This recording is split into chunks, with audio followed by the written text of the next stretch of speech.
Namni tokko kompiitaraan yuutuubii eegaluudhaaf appilikeeshinoota yoo xiqqaate appilikeeshinoota beezikii ta'an gara 10 isa barbaachisa jechuudha.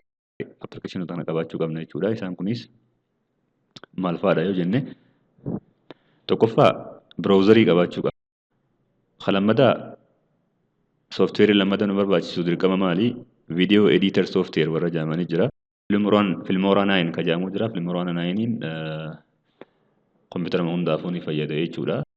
Filmooraa 9 ka jedhamu. Akkasumatti kaamteejiyaa iskiriin rikoorder ka jedhamu jira. Sooftiweerii baay'ee barbaachisaadha jechuudha.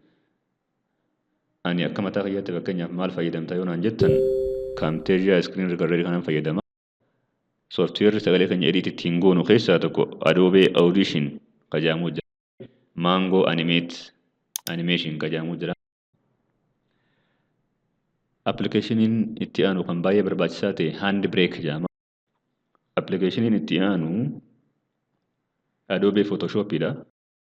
Kan itti aanu OBS Studio Internet Download Manager nu barbaachisa.